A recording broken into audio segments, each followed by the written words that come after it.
Hey everybody, welcome to week 2 of our Galatians series, The Gospel for Everyone. And here this week, we really get Paul starting to get into the heart of what's been confusing the Galatians in particular. And spoiler alert, it is Jewish law, which super fun. Yeah. I'm sure everyone immediately goes, oh yeah, great. I know exactly what we're talking about now. Very relevant in 2025. Yeah, Yes. thanks, guys. This will be great. So we'll help lead you along the way with what we mean by that. But we're going to dive right in to Galatians 2, 11 through 13 is where we're starting. So if you want to go ahead and grab your Bible so you can see it for yourself, that'd be great. If you've got an app, that's great too. You can look at the Bible. But Galatians 2, 11 through 13, what it says is, when Peter came to Antioch, I opposed him to his face because he was clearly in the wrong. Before certain men came from James, he used to eat with the Gentiles. But when they arrived, he began to draw back and separate himself from the Gentiles because he was afraid of those who belonged to the circumcision group. The other Jews joined him in his hypocrisy, so that by their hypocrisy, even Barnabas was led astray. Yeah. So we get a story, Yeah. right? There's some stuff going down, and I think what's helpful to know, or might start to feel a little bit more obvious in these chapters, is that we have to remember the Bible was written for us, but it wasn't written to us. That's it was right. written for us, but it wasn't written to us. So when we start throwing around some topics like circumcision, that may start to feel a little more obvious. Right. Because we go, oh, Yeah. okay. Yeah. Nobody is, fighting over the role of circumcision in our faith today. Right. So if Paul were to write the same letter today to us, we wouldn't be talking about circumcision, but it wasn't written to us. It was written for us. We can draw some things from the passage we read, but this was a big deal back in the day. Yeah. So draw that out a little bit for us so we kind of understand the tension that we're going into here. Yeah. What was the deal with that? Yeah. Yeah. Well, so in verse 11, I'm not sure, you said Peter, when Peter came to Antioch. Mine says Cephas. Does yours say Cephas? Says Peter with the Bible I've got right here. Well, you should get a new Bible because NIV study Bible. So what's up with that? So I don't know. I know. So Cephas and Peter, obviously the same person. Same name. Right. Peter is the name that Jesus gave this disciple, Cephas, right? And Peter means rock, right? And Jesus has said, Peter, you're going to be the rock upon which I build my church, right? Yeah. And so he's the rock, okay? And that kind of builds a reputation, I'm sure, because this is the guy that Jesus called the rock, Yes. And so I think it's deliberate. I think it's deliberate here that Paul does not use the word, the name Peter to describe this guy. Yeah. He goes, before he was the rock, he's Cephas. And he's acting very Cephas here in this story, right? That's a really cool nuance. I like that. Yeah. So, so he's describing, Paul is describing a confrontation that he had with Peter, with Cephas. Yeah. And this, I'm sure to the readers of the original readers in Galatia, and then certainly to this group of people who's causing all these problems, the idea that you would confront Peter. Ooh. And Paul's going, it's not a big deal. And the reason I did it is because he was doing something that was so contrary to the gospel that Jesus himself preached, right? Mm-hmm. So this is what's happening. And again, we're going to start to kind of continue to see this picture. We're going on the merry-go-round. It's starting to slow down a little bit. We can kind of hop on. But what we know in this story is that Peter in the Galatian churches, which is now made up of both Jewish Christians, people that grew up as Jews that now have accepted Jesus, but are kind of coming from, circumcision is a big deal, following the law, the Jewish laws is a big deal, the purity laws, the sacrificial laws, the temple, the synagogue, all of it, right? Yeah, they've got 2 millennia of tradition. That's right. That's right. All coming with them. So they're bringing that, but then you have now these Gentile Christians who have none of that. Yes. And probably have some pagan worship, that they were bringing in, and now these people are sitting next to each other at church. All sorts of baggage. Right? Great. And so you just, you could see today, if someone's been going to church their entire life and they've got their pew or their seat or their row. Yeah. And then some stranger who's not kind of wearing the right thing, who Yeah. obviously doesn't know what's going on, kind of sits in that. Yes. And you've been sitting there for like the last 20 years. That's what's happening here, right? Mhm. And so uh Peter, rather than kind of be the guy that goes like, you know what Jesus said, we should be wrapping our arms around these new Gentile Christians. What Peter's doing is he's joining the clique of Jewish Christians, Mm. which here is referred to as the circumcision group, and kind of distancing himself from these Gentile Christians. And Paul's going, that's hypocritical. It's hypocritical and here's why, because Jesus, throughout the Gospels, puts his arms around people who are on the outside and need to get in. And Paul's not acting that way, or Yeah. Peter's not Peter's not acting acting that that way. way. Yeah.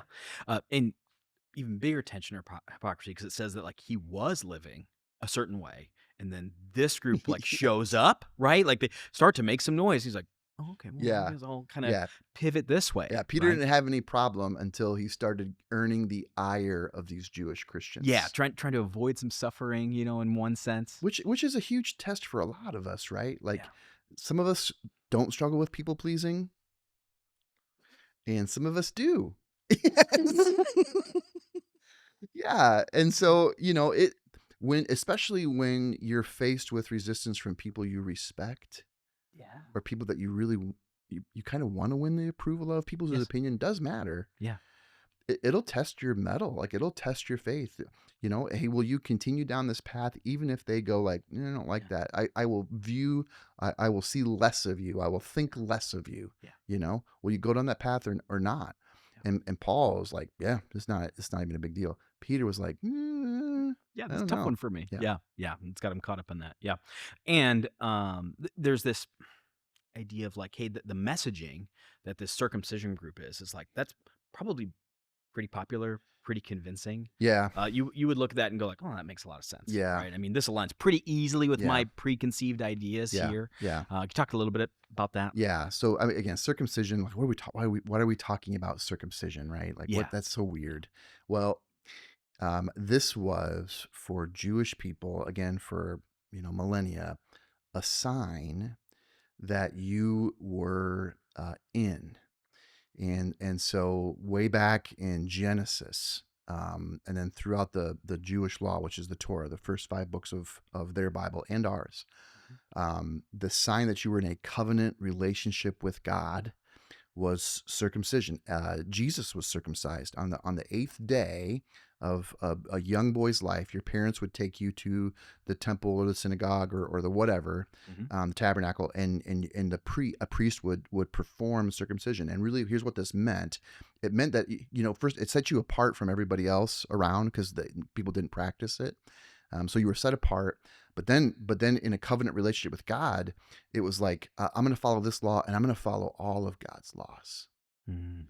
So if this is me as a family, it's kind of like when we, it's weird, but it's kind of like when we dedicate our kids or we get them confirmed maybe, right? Yeah. Yep. This is a family saying, I am adopting God's ways for our family. I am very concretely That's right. committing. That's right. And what was happening as these Gentile Christians came in, and as Jesus post-cross, post-resurrection,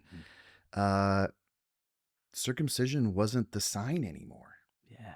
But it had been the sign for thousands of years. Yeah, we'd shrug our shoulders at, but I mean, this is a big shift. And so when the Jewish Christians start to see these Gentile Christians come into the church and not get circumcised, what it communicated to them was, you're not following God. You're not following his laws. You're not following his ways. And so they were preaching, Jesus is awesome, but you got to get circumcised. If you really want to follow after God, you got to do this. And Peter didn't believe that anymore. And Paul certainly didn't believe it. He wasn't preaching it. And God was changing all these Gentiles from the inside out as they were accepting the gospel, and none of them were getting circumcised. Yeah. And so we see this kind of big train wreck coming. Yes. And who's going to win?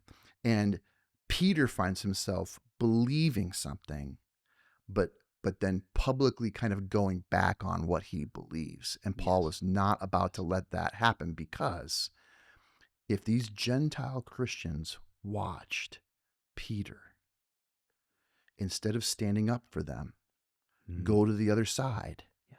they would start to get confused about what the gospel really was. There it is. Yeah. Yeah, kinda helps connect those dots to, like, why are you talking about them getting confused about Yep. what the gospel is? That helps to clarify that, for us, and I think, I mean, I think we all fall into this where it's like you just start to add things Yeah. to the gospel that just aren't there. It's like, it's okay, it's this and Yeah. circumcision. If you really say that you're in, right? Yep. It's kinda like proving, your worth here. I mean, the challenge, like, some of that can sound really, really convincing. Sure. It can sound really, really true. But just because it sounds true doesn't mean that it is. Yeah. And so I don't know, it's just hard. We're fighting against, like, popular messaging Yeah. pretty consistently. Well, there's a difference that you start to see here that you're going to see more clearly the further down these paths you go. But even circumcision back then, and we're going to see this, like Paul's traveling with Barnabas at this point. He's going to be traveling with Timothy as well. Paul prescribes circumcision to Timothy. So it's not as though that everything fits into this category of right and wrong. Mm.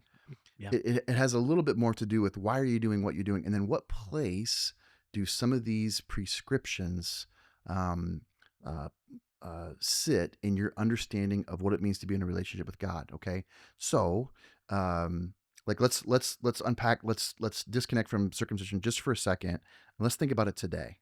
Yeah. Okay, Be great. um, people have different convictions on alcohol and its use. Mhm.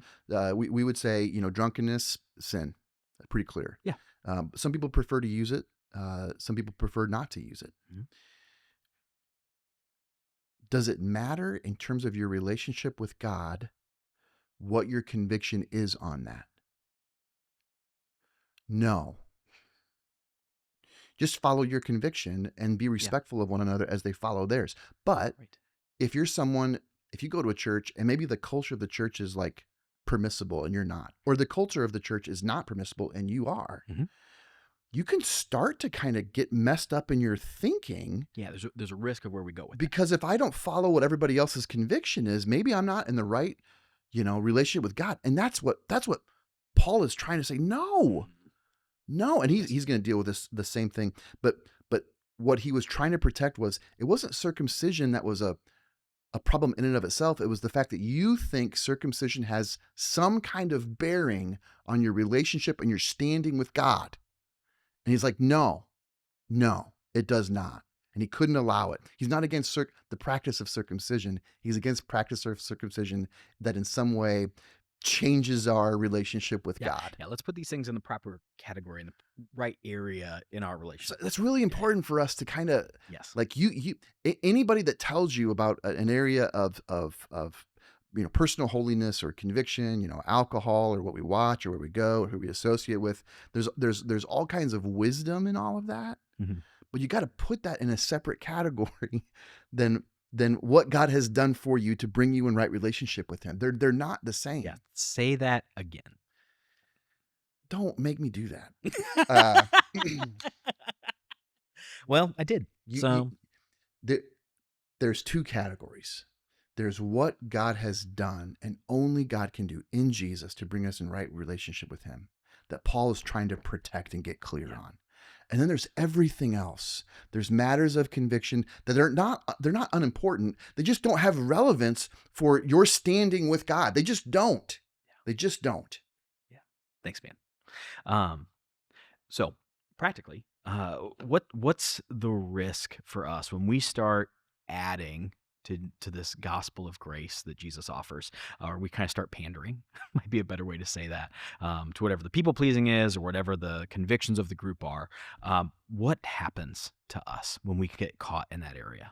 Well, I mean, he starts in chapter 1 answering that question, and he's going to answer it even more fully in chapters 3 and 4. But at the end of chapter 2, he's going to say something, and this is like my favorite verse in all of Galatians, chapter 2, verse 21. He goes, I do not set aside the grace of God, for if righteousness, which is right standing, okay, if righteousness, right standing with God, could be gained through following the law, then Christ died for nothing. It's black and white to him. Yeah. So the danger of adding to something, chapter 1 is going to say that's the curse. And chapters 3 and 4 are going to unpack that curse. What I'm going to find in my life until I get to heaven is I will constantly struggle against sin. I've got something inside of me that's just given over to it. Now, on this side of the faith line, when I'm believing and trusting in Jesus, thank God that I have the Holy Spirit who is helping me fight against that. Yes. But if in any way my eternity, my future with God, or if in any way my present with God is dependent on me, I'm cursed. Yes. I am. Because I can't, I can do it for a time. I can live righteously for a little bit. And it's exhausting. And maybe there's areas of my life that I can get as close to perfect as possible because it's a strength of mine, or I just don't struggle. Yeah. Sin hasn't, got its tentacles as deeply in some of these areas as it does others. Yeah. But like I'm in trouble. If righteousness could be, if right standing with God could be gained in any kind of way through my efforts to do what is right, then Jesus wouldn't have had to die for me. Yes. But he did have to die for me. And I get a reminder, if I'm any kind of humble, I get a reminder of that every day. He had to die for me. He had to die for me every day. He's got to die for me. He's already had to die for me today. Chris, I've already done things today in real time that put him on a cross. Yeah. Yeah. And tomorrow. And the next day, and the next day, and the next day. Yeah. And I don't understand why he does that, but he does. He does. And I have to protect that with my very life. My very life depends on it. And Paul is just unwilling to allow anything, even right things, good things, to take the place of the only good thing that only Jesus could have done for us. Yeah. Galatians 2. So, as we come out of talking about that here, you get a chance to talk about it in your group, to reflect on a little bit of what we've talked about, to unpack this a little bit more in community together. And so we're going to toss you to some discussion that's going to come on your screen. Get ready to pause the video, and we'll come right back when you're ready to wrap up. Have fun.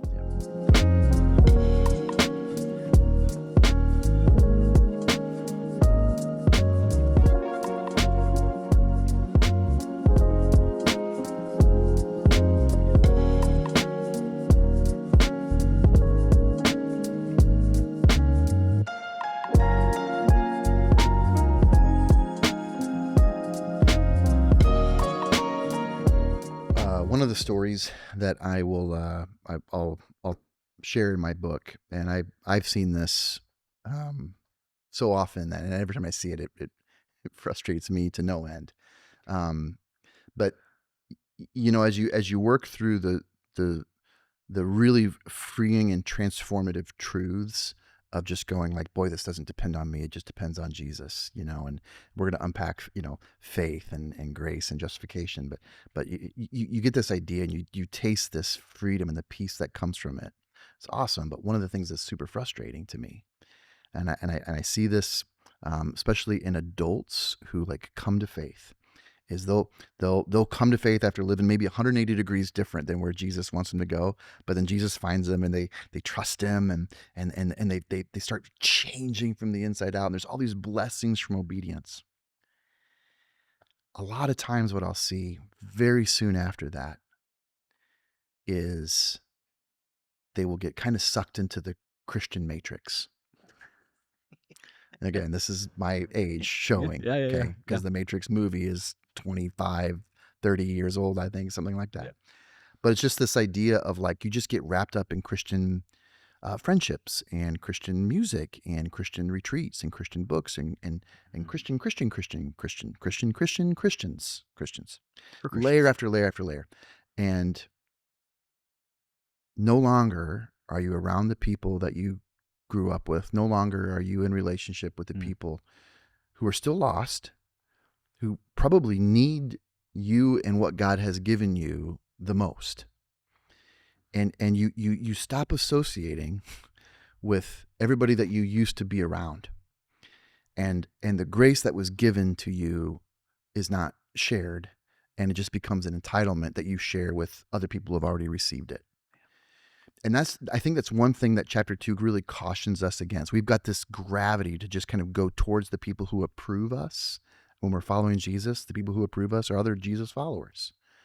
And where Jesus really commands us is to take what he's given us. Jesus is the light of the world. And in John, Jesus says, you, us, we are the light of the world.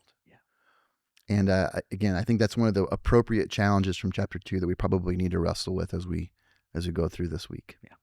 Thanks, Jesse. That's really great. That's week 2 in Galatians. We would love to see you back next week as we take another step, get a little bit deeper, get a little higher, circle on that mountain. Yeah. And you're not going to miss it. It just, for me, it just keeps getting better. Yeah. And so make sure to make it back next week. We hope you had a great time talking with your groups, and we're looking forward to the next round.